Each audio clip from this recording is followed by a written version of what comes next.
Nobody's coming to save you.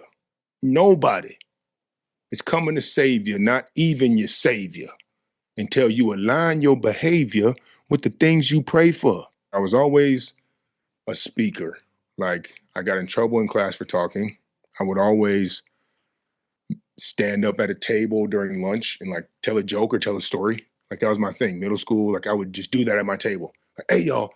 And I would just say something, make people laugh. Like, that was just something that I like to do. I get fulfilled by creating an experience or a perspective inside someone that will make them see themselves as more valuable. Choose yourself to be chosen. We're not chasing to be chosen. We're not seeking to be chosen. You choose yourself. You're able to move with confidence and self-belief because you do what you say when no one's watching. That choice, it came from a simple fact of hearing my mom still believe in me through the walls when she would call me.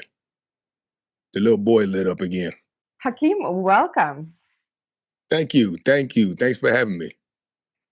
So I want to jump into it. Choose yourself. I love the title of your new book, and correct me if I'm wrong, but would love for you to share whatever it is you would want to share about your book. Yeah, it's called Choose Yourself to Be Chosen. GYM, and that's Grow Your Mind with Inner Size. Available on Amazon and Barnes and Noble. It's really a way that I was able to start walking in my truth. The reason why Choose Yourself movement is about embracing your story and then figuring out how you want to impact people outside of the consumption loop, the societal norm, the preconceptions, the judgments, the programming. How are you going to impact people from the story that you were blessed with from our creator? Now you run from it, you hide it, you blame, you complain, you play the victim. Then you start creating a character to fit in instead of your character to have an impact. And that's the self we're talking about. We're not choosing yourself in a selfish context. You can also do that. That's not the choose yourself we're talking about. We're talking about choosing the optimum productivity to contribute to your people. And when I was able to write my story, it started off when I was in isolation and solitude. I started writing my book. And then 10 years later, I cranked it out on Christmas Eve and Christmas, 12 hours a day with my co-writer. And now it's 88-page book, 12 chapters, quick read. But I use my story. I break my story down into chapters, and then I highlight the principles that are relatable to everybody and everybody's story. Like, we're a lot more alike than we are different, y'all. So don't be like, oh my God, that person's so cool, or that person's so lucky, or that person's so. We all have similarities in our story, and this book does a good job of highlighting the similarities and using my story as an example, pulling out the principles, and then at the end of every chapter. Now, this is important, y'all. End of chapter, you have to do the work. Don't just skip over the questions and answer in your head. Write them down. These are deep questions for you to go into the programming, the inner child healing, the preconception, the subconscious programming about the things from your story that you may have overlooked that are now part of who you are today. And that's what the story is created to do, to get you to choose yourself to be chosen. We're not chasing to be chosen. We're not seeking to be chosen. You choose yourself just like God did. Otherwise, you wouldn't have woke up today. And I feel like it is so much in the atmosphere, in our minds, in the society of choosing everything else but yourself. So, first of all, I love that message because I don't think you can really contribute or express yourself or be, if your calling is to be of service, be of the most impactful service that you can be or came in this world for, unless you choose yourself. But there are books, teachings, and society that will tell you that that's selfish.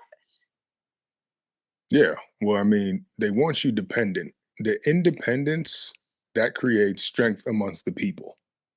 Money is not made when you're independent. And we've gotten to a point where money drives everything. You think about the people that create all the big industries, it's all for the money. It's not about health. It's not about ethics. It's not about morals. It's not about the people. Now, when you start to break free of the consumption loop, you break free of educating yourself through a curriculum that's created to keep you suppressed. You break free of that, you release the suffering because now you don't have expectations because you understand what the program is.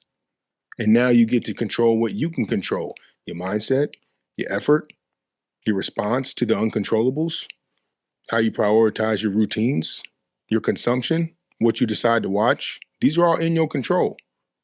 And if we focus on those, then when we go through life, when you're driving down the street, when you listen to the radio, when you see the ad online, when you see on your feed, when you see a breakout, when you see a pandemic, when you see it's time to freaking vote, when you see there's a new medication, there's a quick fix, there's a shot, when you see these, you have the control over what you believe about yourself because you take control over what you control. You don't wait to take control until the time is right or the weather's right or until I lose this weight or until I get rich or wait till my kids grow up or wait till no, you can do it right now.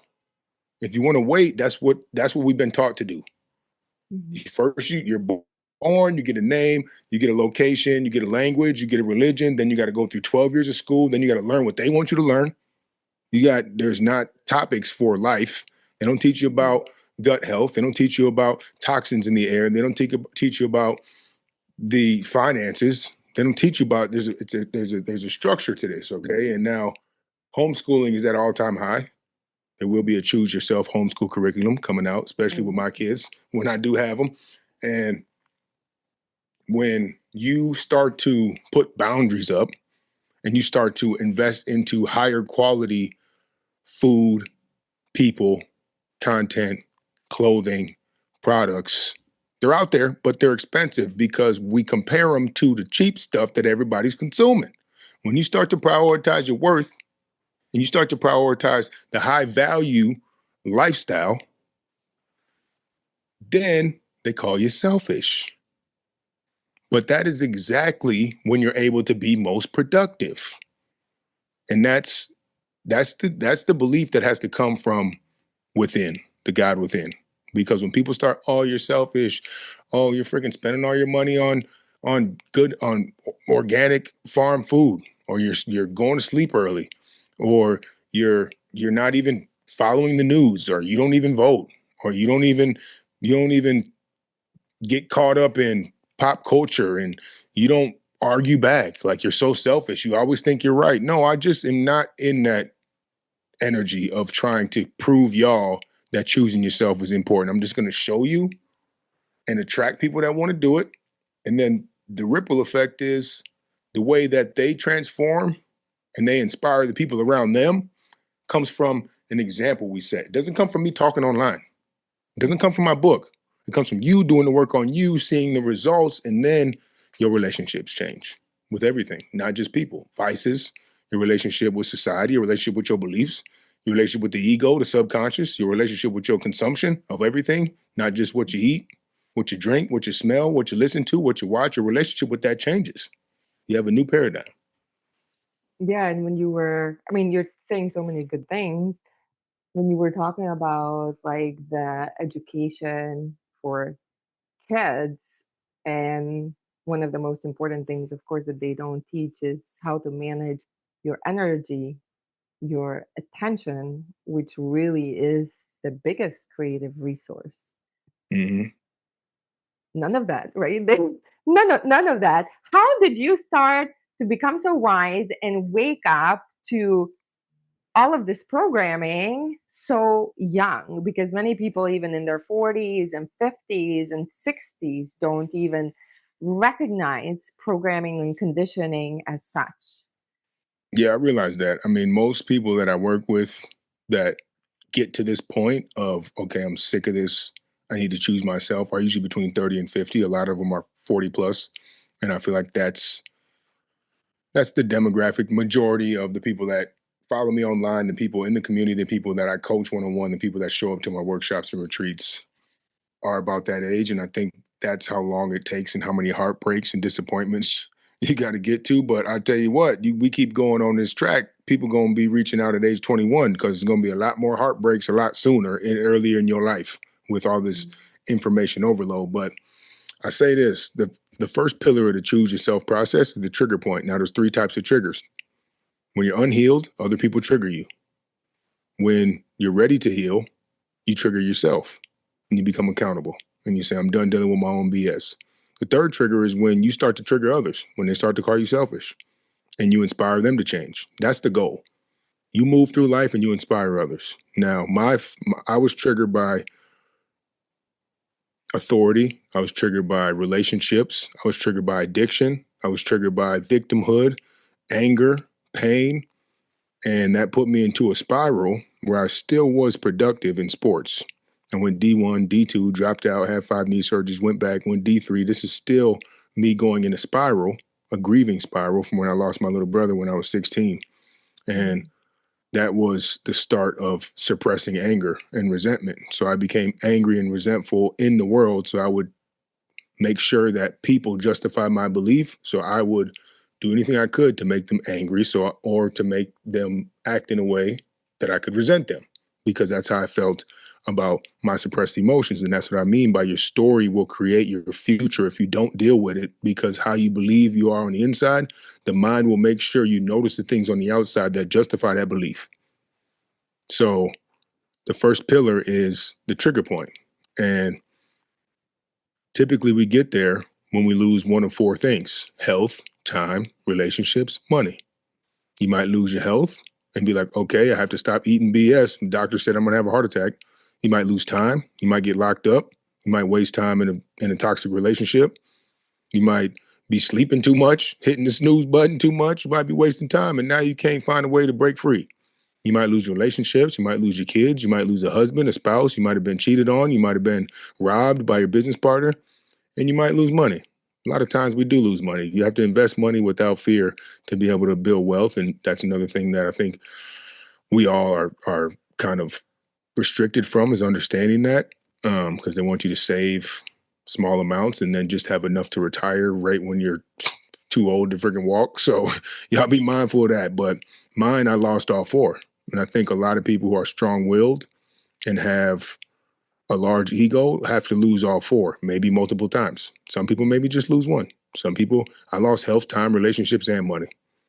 I was locked up on my second 8-month stint in jail. I went to jail for 8 months, and then I got out for 30 days. Then I went back for another 8 months. And that first 8 days, I was in isolation. Didn't leave my cell. No shower, no phone call, no pen, no pad, no book. Just me and my thoughts for 8 days, going through withdrawals from all kinds of stuff. And on about the 4th day, when I finally came to and I was done sweating, shaking, slept off all the withdrawals, my mind shifted into, you're the only one left, man. Your mama ain't coming. Your uncle bailed you out 7, 8 times in the past because you've been messing up. Your dad told your uncle not to bail you out. Your dad told your mom not to bail you out. Your dad told your girl, leave me in there. And I thank my dad all the time, because I was not learning, because everybody kept coming to save me. But now I ain't have no pen, pad, no shower phone call, no book, no freaking touchdowns, no girls, no parties, no drug, no nothing. Just me, myself. And I said, damn it, I'm going to choose myself. So I started with doing what I could do. I was in the 6x9. And what could I do? What did I know? Fitness. I was an athlete since 3rd grade. All I knew was fitness. I broke my ankle 2 years prior to this, and I lost my identity when I lost sports. And that's when I went into the dark place of constantly under the influence all day and night. And so when I was going through this transition, I went back to the thing I knew I could do, and that was fitness. So I would do 25 push-ups, 25 sit-ups every 15 minutes for 8 hours a day. Then I would sleep. So, it was for 16 hours a day. Then I would sleep for 8. And so that got me into the understanding of fitness as a mind exercise.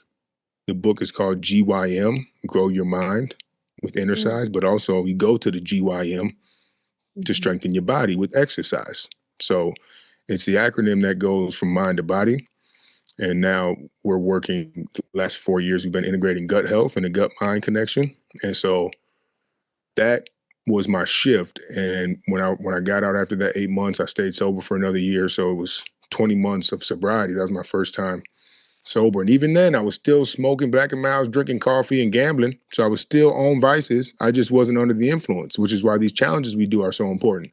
Because Mm. there's people hooked on caffeine that are like, oh, I'm sober from alcohol, but you eat freaking chocolate bars and caffeine every day. You still are an addict. It's just not a substance. You're still looking for instant dopamine. And so we break free of those 3 times a year to choose yourself challenge. The next one is November 1st to November 25th. But in that 18 months, I just overindulged as if I was reading a playbook into personal development, psychology, anatomy. All the Audible books, all the YouTube videos. When I worked out and I was driving or commuting, well, wasn't driving quite yet, but once I got a car, got my hoopty, I was audiobooks. I put the music down. It was no more music. It was all audiobooks, and I would read books, and that shifted my understanding about life. And little by little, I would start to embrace parts of my story that I was resentful about. And my real transformation, I did that for about from 2018 to 2021. No, from 2016 to 2021. But in 2018, I got a job as a sales rep. I had been bartending for 12 years at this point. I got a job as a liquor sales rep, and I just took those same 5 systems of personal development, of personal evolution that I invested into personal development material. I put those into business and sales development. Mm. And this is now the 5 pillars of the choose yourself process. So I did it in personal development, which got me a job in sales. I crushed it in sales enough, grew the company 1,000%, 2 years in a row. That got me to New York. Now, when I moved to New York, I had a choice. I can go back, start partying, and do that thing all over again now that I'm free, or I can lock in. So I did put down the dating apps. I put down the porn. I called 3 of my exes who hooked up with my friends when I was locked up. And I called my boy who snitched on me, the reason I was in there. And I said, thank you for showing me a part of myself I would never see. Released it. Called my dad, started getting close with my dad from there. Started waking up at 5 a.m., 4 a.m., 3 a.m. And I took this opportunity to really transform. A year later, the liquor brand pulled their funds out of New York. So now I'm in New York, no money, and I have to figure out how to pay rent. So I just went crazy online, started creating programs and doing coaching. Then I started doing more sales of other things, and I made it happen for 4 years. That transformation, after I moved from my hometown and then got my salary yanked in one phone call, only reason I didn't go back into my dark place is because I had the systems that I used in personal development, sales development, and then going back to being broke. These are now the systems we talk about in the workshops, retreats, and the Choose Yourself community because I did it. And this process will get you to figure out what systems you used to get out of your dark place so you can own that shit and then give it to people who remind you of who you used to be. So, what would you say, was it one of those principles? And if so, which one was it that actually made you, or was most impactful, most powerful, and that also transferred, Yeah. from your life to the work? The foundation, the third pillar. So the 5 pillars, the first 2 is about release and awareness. The third one is about the foundation, your consistency, discipline, emotional awareness. And the next 2 are about evolution into the new version and contributing. So the middle foundation, this is what I started with. The foundation made me aware. And what the foundation is time around your sleep without people, screens, or toxins. So now there's a 7 pillar framework, which is one workshop of the 6 hour workshop days I do. It's a program I do one-on-one coaching. I got a module about it. I have it all written in the book. The foundation. What is your foundation? Before and after your sleep, when you commit to yourself and you do what you said you would and you battle your emotions, you put the phone down, you reflect, you read, you pray. You get in bed, you read a book. You wake up, you don't hit the snooze button. You don't go straight to caffeine or the vape. You go into the bathroom, take care of yourself. Then you activate the mind, body, spirit. Then you get to your screens. Can you do that for yourself?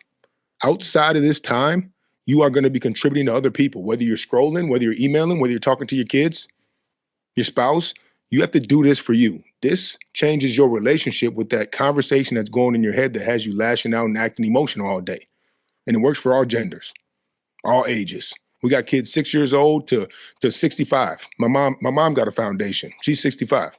She's changing. She's 4 years so. She's 3 years sober now because of the foundation. She was an addict, alcoholic my whole life. Took me 5 years to get her to freaking do it, but eventually she did, and I'm so proud of her for that. But this foundation is what I started with when I had a foundation when I was in jail. I had a foundation when I stayed sober out of jail. I had a foundation that I did when I had to grow in sales. I had a foundation when I moved to New York. I had a foundation when I had to change my whole career in New York. I never neglected the foundation. And that kept me aware and intentional. Because when you have a place that's structured, a buffer between yesterday's emotions and tomorrow's intention, when you have a place that's structured that creates discomfort and self-commitment, then you're able to expand your comfort zone in the world because you do it in your foundation. You're able to move with confidence and self-belief because you do what you say when no one's watching. The important part about this is ain't nobody there. But the catch is there's 5 people there. You got your conscious, subconscious, your creator, your inner child, and your 80-year-old self. They all there.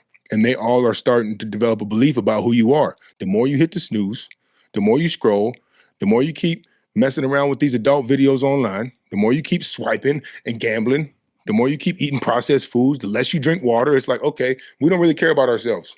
So let's go into the world and show the people we don't by moving with the lack of awareness and lack of intention and reacting to everything and trying to be like, why is that person like that? Why'd they do that? I can't believe they did that. I can't believe they did that. Well, you better believe it. And you know why you can't believe it? Because you don't believe yourself. Because you don't do what you say. That's true. She's like, that's Because you true. don't believe yourself, right? And we So, kind of it's I think that's probably the integrity, and it's so easy to flip on it, override it. yeah. And people will wake up to get on a flight. They'll wake up to escape the life that they built. They'll wake up to get their kids to school, to learn from somebody else. Mhm. They'll wake up to get to work on time for somebody else for a job they don't even like. They'll wake up to go pick somebody up and do a favor for somebody. When it comes to doing what you said, you skip it. You know dang well you want to exercise. You know you want to build that business. You know you want to start to control your mind, start meditating. You know you want to start developing that website. You know you want to create that nonprofit. And you have 30 minutes before and after your sleep. And what I say is before you start building something for other people, you have to build an infrastructure inside between your mind and your gut, your heart space, and what that exuberates out to. And that starts by making a commitment, doing it. A commitment to yourself, doing it. And I mean to the minute. I mean, 8:30, my full foundation is from 8:30 to 8, 12 hours, 8 to 8. Put my phone down, and I use my phone in the morning, but strategically to create, not consume, because I'm a content creator, right? So I do post in the morning, but at first I cold shower, stretch, meditate, pray, read before I even touch my phone. Have to. You have to. You get in your phone, you start scrolling, your Mhm. mind is going right down whatever the hell you just saw. Turn on the news, guess what? Ain't nothing good on there. Yeah. Your mind is going right there. And now all morning you trying to figure out how to meditate, but you got other people's lives in your head because you just consume the screen first. So do something for you to show you care about you so that when other people try to impact your belief about you, you have more belief in yourself than you do about what they saying when they judging. I wanted to ask you, would you describe, right, the addiction when you were younger and the tribulations that you faced, right, all the way to um, going to jail? What was the pain? Where was it coming from? Well, it was, I think a lot of it was regret where when my little brother died, I'm like, okay, I'm so so these sorry. doctors went to school for all these years and they couldn't save my brother. So I don't care about doctors or authority or school. Nobody, you don't even know what you're doing. These doctors in white coats that I thought were supposed to help people at age 16. Well, I seen the whole transition. He had cancer from 10 to 16. I seen him in and out the hospital, chemo, radiation, bone marrow, all these cords hooked up and home probably 30% of his life. And I'm like, in and out of the hospital. I'm like, this hospital is freaking looks like a jail. The food sucked. The hospital, you could see different doctors all the time. The nurses were nice. Those are the nicest ones. The doctors were in and out like a dang project. And I'm like, young, not really knowing, but I'm like, what the hell kind of place is this? This is not the kind of hospital I thought hospitals were. So that was a little bit of resentment, animosity towards authority. Then my dad wasn't around as often. He was partying. He was, out there doing his thing. He's been sober 14 years now. Shout out Big Greg, runs a sober house. But when he was partying, I wasn't. And then when I started partying, he was sober. So we kind of stayed distant. But once we both locked in, we became close. Now he's my best friend, spiritual guide, and my wisdom, my way of wisdom, man. He keeps me grounded. But when and I didn't drink or smoke anything in high school. And when I went to NDSU, they were drinking on the football team, and I was trying to fit in, right? And every time I would drink, it would crack the safe that I suppressed those emotions in about my little brother. And the sports became a mask where if I score touchdowns and dunk the basketball, people are going to think I'm okay. First, sports was my way to get rich and get my mama a house, take care of my little brother, find a cure. Once he died, it was no longer for that reason. It was a mask to show people I was okay. I'm macho. I'm cool. I'm good. But the good thing about that, I was so hurt. I got really good. So I got a D1 for a ride because I got good at doing the mask. But the mask don't last when it's time to put in the work.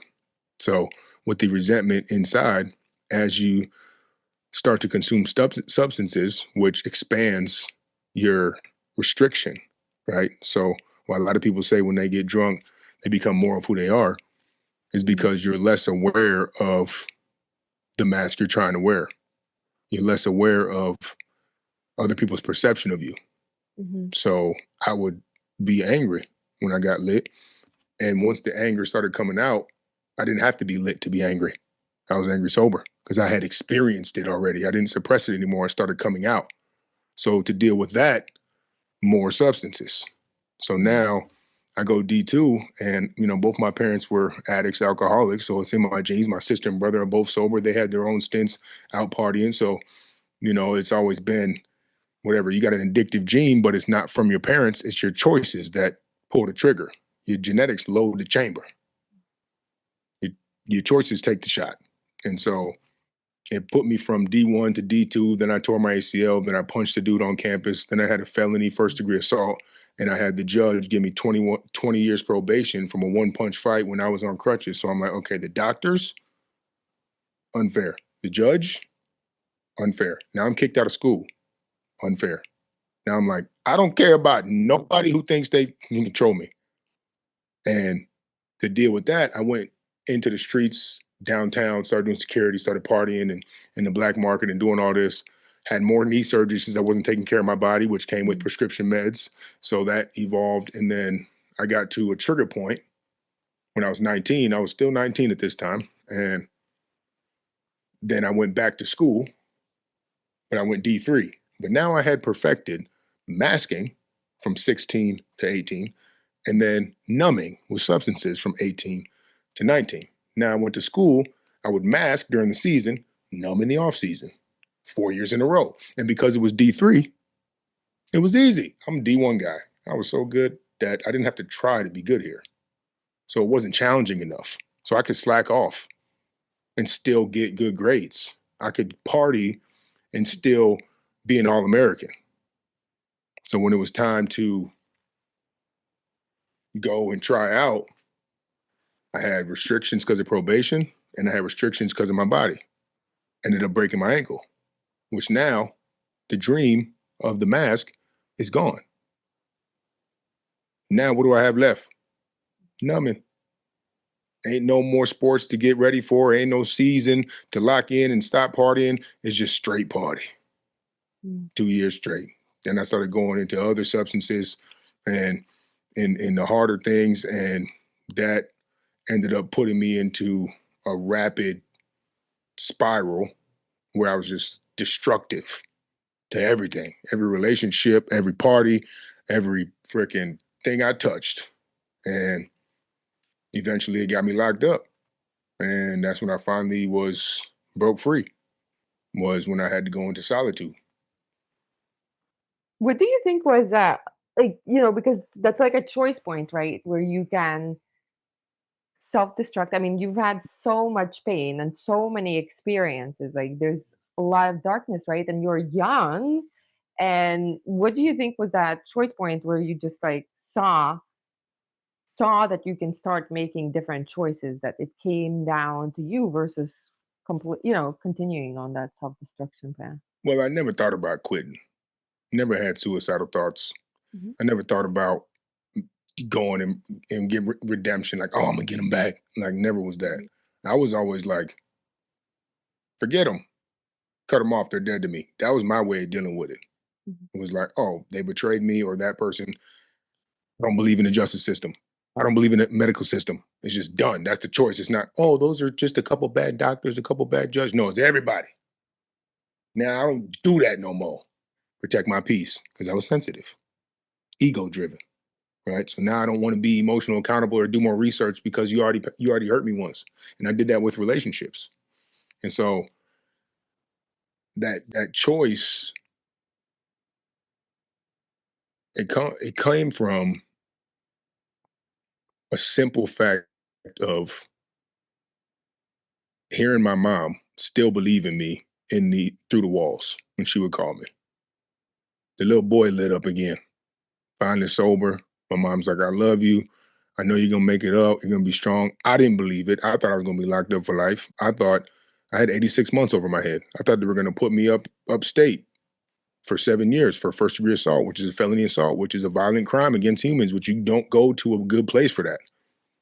And so I done gave up. I'm like, damn, I'm in here forever. So I started getting into the jail lingo. I started cleaning my cell. I started buying certain stuff, cooking certain way, and I got caught up in that as if I was making it home, even though it was only 8 months. But the second time I went back and I was sober, first time there was all kind of stuff in there, and so you didn't have to be sober in there if you didn't want to. And a second time you did because someone overdosed, which is why I was in isolation for 8 days. That 8 months of sobriety in there was like, I have to get out of here. My mom is going to kill herself if I don't get out of here. And so she was single, and my little brother, she had my grandma, but realizing like I was the hope that she had to live, and hearing that type of energy through the phone, I was like, shit, I got to get out of here. Mhm. And I just started really investing into fitness, mindset, stretching, mobility, prayer. And by the time I got out, so many people had not responded to me, and I was sober, not seeking that connection through partying. I didn't have that desire anymore, that I didn't even go back to those people, and they didn't even know I was gone. They didn't know I was in jail or nothing. They were still partying, that whole group, and I became very popular in my city for partying and having the party stuff and all that, and realizing like, oh, people only want you to be first in line for the bottle discount, for anything on the black market, for your energy at the party. And I stayed locked in, which was, the best thing I could do. But that was a big part of it. And talking to my dad while I was in there, he was just tough love, super wise, combined with the kindness and support of my mom. That was really what it was to keep me on that track and keep me motivated in there to not go back. Yeah. And I think that's what you were, in a way, obviously the circumstances differ, but that's what you're doing for others, because so much of the time, like in coaching, mentorship, and any tough moments of life, we need that witnessing, and we need that somebody who is there, who believes in us, who serves as a connection, right? Who doesn't just give you surface level attention, right? Hmm. Yeah, a true belief. Yeah. They're there for you, right? That somebody cares, that somebody loves you. What are you doing right now? You mentioned the challenge, you mentioned obviously the book, coaching. What would you say is your purpose as you see it right now, Hakeem? Develop the choose yourself ecosystem. Long-term goal is a choose yourself tour that has all of these systems integrated into school, rehabilitation, addiction and recovery, and community. So those are the four components. And working on that tour, setting that up, comes with community events and collaborations. But as far as the resources in the ecosystem, we have the Choose Yourself Channel podcast. We got Choose Yourself to Be Chosen book. We have the CYC, the Choose Yourself community. It's an accountability group. Real self choosers. I mean, the stories of these people in here, there's people who have been part of it for a year, 2 years. There's people that have been a part of it for 2 weeks and they show up every single week. And we have multiple workshops a year where we can meet in person. We have a retreat every year where we do a in-depth, multiple day healing and accountability, honesty with yourself. And we stay connected throughout the week, doing small challenges, doing accountability partnerships. We laugh, we have fun, we share testimonials, strategies. Like the CYC is what I represent. These people in the CYC, and this is going to be global, billions of people one day. And that's when humanity will start to really reach authenticity. Is when everybody can choose themselves together. It's way different when you have a community of people who's sharing stories and it's showing that this stuff works when you go back in your bed by yourself and you're like, well, I'm not hitting the snooze. I know a bunch of people that don't hit the snooze. If you look around your circle, you probably a bunch of people hit the snooze. It's a common thing to do. You go to CYC, not many people. Now you start to have that spirit in you when it comes to breaking free of the addictions, breaking free of the victimhood, embracing your story. There's other people you see and you become a part of that every week. Now you start to see yourself differently. So the community. Then we have, multiple 30-day program, 90-day one-on-one coaching program. And then the workshops we do, we just did a story brand workshop where we have a workshop to embrace your story, then one to build your brand script, and then one for your foundation that's going to tie the two together with action, tangible actions tonight and every night after that. And then we also do like a collaborative um, speaker panel. What I'm working on now is another component where we have creators and vendors who have built brands from their story speak on a panel to bring power, credibility to the story brand concept and purpose. So those are kind of the different type of events. And also I speak on stages in classrooms, as a professional speaker. And then we have the retreat every year. We're doing Sedona October 1st. I'll be co-hosting with Michelle, who's a horse whisperer. So we're combining the wild component of heart coherence with horses and healing to the actionable, honest component of foundation and embracing your story. And so, whatever part you want to, if you're a reader, if you're a listener, obviously got my page with a lot of free content, a lot of free interviews, and the podcast is free as well. So there's a lot of places that you could plug in at in this ecosystem, but it's all integrated in itself into one movement. So where do you want people to go to connect with you, to follow and get more of what you're sharing? Yeah, chooseyourself.info and just submit your email and you can write a quick message about what you're looking for. Or go to Big Dream Hakeem on IG and you'll be able to find the Stand Store link that has all these opportunities and resources, or just shoot me a message. I reach out, say, hey, I heard you on Baby's podcast and I'm trying to join the community. I'm trying to see where the workshop is, but it's also all in my bio as well. Awesome. And what would you say from you working with people? What are the top one, two things where people struggle most with choosing themselves? What have you seen? Identity and consumption.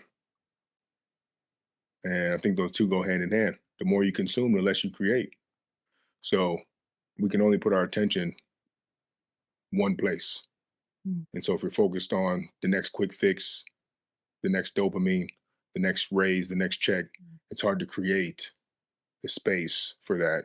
And so we do these challenges 3 times a year. No instant dopamine, no caffeine, nicotine, sugar, liquor, weed, no screens, meaning no porn, gambling, or video games, and no gluten or dairy. And then we fast for 24 hours once a week. And we do these for at least 21 days. 21 days to break a habit. This one's 25. The first one of the year is 30 days. The one in the fall is 25 days. And so we do this together. We have a chat. We do weekly Zooms so we can persevere through the addictions and urges, and you'll be surprised how much identity is discovered through breaking free of the vices. A lot of people find their purpose when breaking free. And I think the identity component is tough because, like we talked about in the beginning, we're taught to be a bunch of different shit. We're taught to be all kind of go to school, get married, have kids. You're black, you're white, you're poor, you're red, you're blue, you're red. Dang. It's Who are noisy. you? Confused. That's who you are. It is It's not very a noisy. Yeah, it's noisy. And now we got information overload. We got AI making fake videos. You don't know what the hell is true. Mhm. But when you start to figure out who you are, it doesn't matter if it's true or not, because it's alignment and attraction over seeking attachment and consumption. So you can use AI can create a movie that will give you an idea about something. And if it's in alignment with your belief, you take what you want from it and add it to a concept, but it's not part of you. So it doesn't matter if the video is real or fake. But if you depend your life on news, the media, other people's opinions, now it's starting to get real gray because there's a lot of that out there now. But if your life is based in foundation, your story, which can't nobody make up your story. That's the main story you should be work. You can't even make that up. And nobody knows every part of it but you. And some people don't or have skipped parts of it and don't even remember. They blacked it out. That's what these retreats are for. And so your story, your foundation, your systems and solitude, this is you. That's what creates your identity. What you've been through and what you do most often. Now you have a paradigm about your belief, which you don't need an abundance of information to try to figure out what to do. But in the beginning, it takes willpower, faith in yourself and something greater than you, and a little bit of intuition, which is why meditation is important, and reflection and journaling and prayer, because you have to start to get along with that voice in your head. But if that voice is telling you to hit the snooze, consume processed foods, steal, lie, cheat, leave your house dirty, keep freaking doing drugs or keep consuming toxins, that's not a good relationship because you know that stuff's not healthy. Now you're being controlled by your own shit. So breaking free and taking action. It's nobody's coming to save you. Nobody is coming to save you, not even your savior, until you align your behavior with the things you pray for. Well, this is a great point. I'm glad you're bringing it up because it ties in with the choose yourself. You mentioned God, and so many people have bought in and are trained, and it's very validated as a noble narrative, is that there's another savior Well, that good will. luck waiting. Hope you got a stool, because ain't nobody coming for you. He already came. He already showed you the way. Now he says, live a life like Jesus is. He's supposed to resemble Jesus' life, but it's impossible. So then you have to sin. So then you have to repent. What are we doing here? It sounds like manipulation to me. But the thing is, what religion has done is put God into some far off realm somewhere. They put it in a name, put it in a religion. You got all these versions of Christianity. Jesus was a Jew. No spiritual leaders were religious. The religion was made off of what? Their story. Your story is your religion. God created all the stories. That's the power of the story. Now, the self that we're talking about literally is created by God. You choosing to believe in something is you choosing your belief amidst all non believers, all these other hundreds of gods and kings. Hundreds of religions, and you choose yours. You chose yourself to choose this. That is choosing yourself. Now, is this what God would want? That's up to you to deal with. But it's going to be hard to see outside of this box if you don't study them all. It's going to be hard to see outside of this box if you're trapped in a dungeon your whole life, a mental dungeon. Now, God, to me, is the creator of all things, including hell, including Satan. That is the default of not choosing yourself. You go to hell on earth.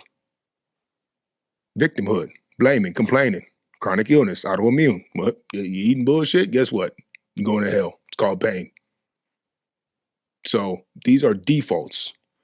Now, God and the devil both reside inside as long as you're alive. The kingdom is within, the spirit is within, devil is within. It's in all these dang religions. It says, Jesus or Allah, Muhammad in the Book of Mormon. It talks about people going into solitude to go within. And then it says, treat others the way you treat yourself. Choose yourself to be chosen. Now, if we believe God is inside, how much would your life change? If you treated, you won't litter in the church, but you're going to eat pollution. You won't freaking swear, but you'll freaking consume toxins. You won't budget properly, but you'll donate to the church. Like, where is this? What happened? What Yeah, what happened came to to, me as you were talking is that, if you honor like an external deity or however you see it, what you call God, then you would start with honoring you. That's, inside of you. and I think he's everywhere. I believe is everywhere. All right. And I think there's truth in all these stories. I'm not discrediting all these stories, but they can't all be right. It wouldn't make sense. It's not possible. They're talking about the same point in time and space with all these different versions. Like, how does that not raise an alarm? And then for you to think that your belief is better than mine, then you are worshiping ego, not the divine. Mhm. If you can accept them all, well, now where's the truth in yours? People don't want to see that. They don't want to do that. If they're like, oh, where's the underlying truth of them all? They're like, nope, this one's right. These are all bad. Mhm. And now we're in this collision and division in God's mission, and that is not what He wanted. Collision and division. So you are, even when we started the recording, you're very good with words. Thank you. So you use it for your motivation. Like, when did that start? Were you always like Yeah, a street I've already poet, or I don't know how to call it? Tell us no, yeah, more. I just went back home these last holidays. My mom pulled out a big box of Valentine's Day gifts I gave to her, and I was writing poems at a super young age, and they're pretty good actually. I was rhyming and everything, and stuff was spelt right. I'm like, there was 4 or 8 lines, but they were good. I've done music a few times, but I was always a speaker. Like, I got in trouble in class for talking. I would always stand up at a table during lunch and like tell a joke or tell a story. Like, that was my thing. Middle school, like, I would just do that at my table. Like, hey y'all, and I would just say something, make people laugh. Like, that was just something that I like to do. Um, I've done stand up a lot on the mic. Like, I get fulfilled by creating an experience or a perspective inside someone that will make them see themselves as more valuable. That's the dopamine I like.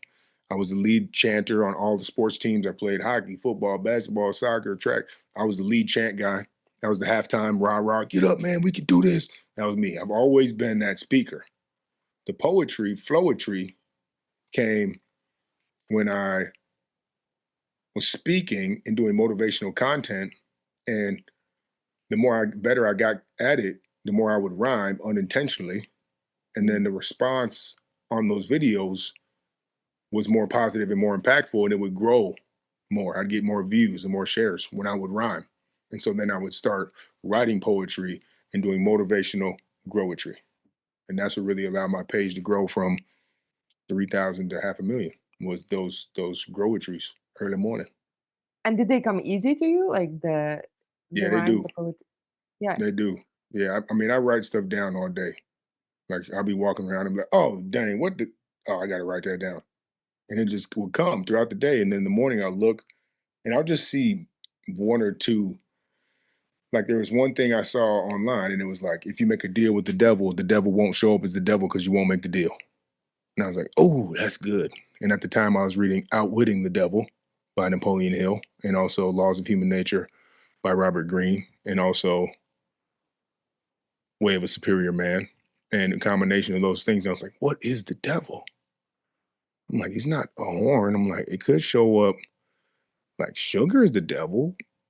Like, if it's anything that's not in alignment with your best self, it's the devil. And Well, so, anything that pulls you away when you were talking about like that challenge, right? What came to mhm, me was really you're freeing up a lot of time and mhm, energy and creative power in people because like those things, even one of those things, like if you take social media, if you look at your screen time, it's probably like 2 hours a day mhm, if you're honest and willing to look at it, and then when you stack them up, it frees up tremendous creative energy. And I think a lot of the dissatisfaction, lack of fulfillment, pain that people feel inside, that ironically they use all those things as devices to numb, is because you're not creating, mhm. Yeah. which you're Like I not say, choosing yourself because you are the creator. That creator is within you. And if you're not creating, you will be dissatisfied. you got to open the vessel, man, clear the channel and figure out what that life looks like and be productive without a vice. And then that experience becomes your motivation.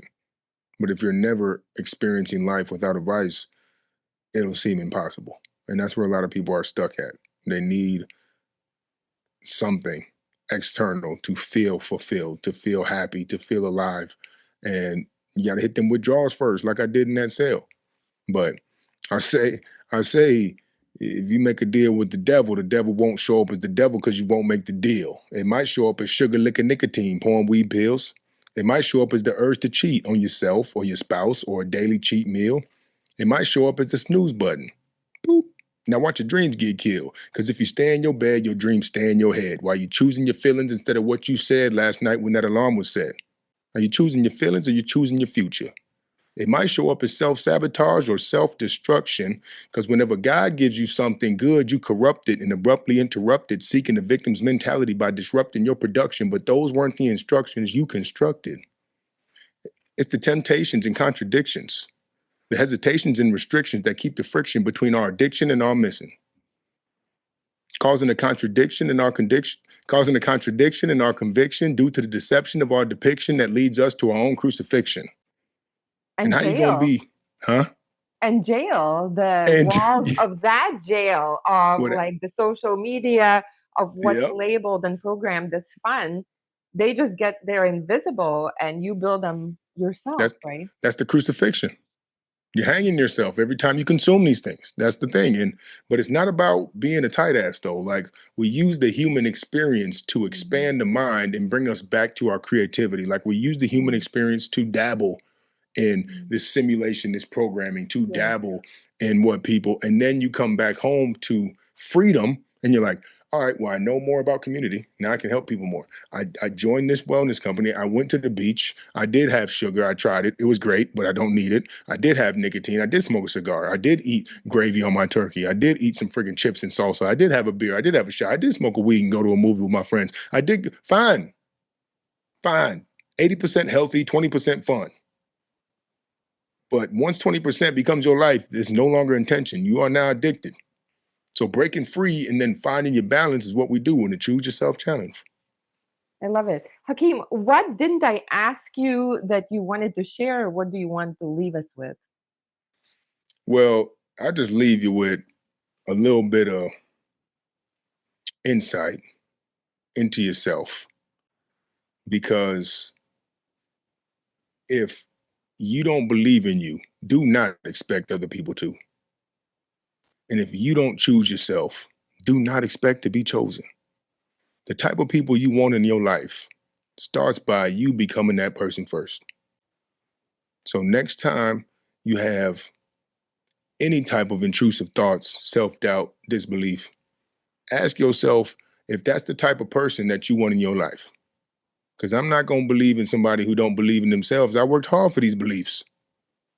And it starts by action. So stop saying please when you pray because you're speaking from a place of lack. Put some gratitude in your attitude. Say thank you for what you got because it's on the way. And it may not come in the time or the form that you want, but the timing is to see if you really believe in your belief because this ain't your mission.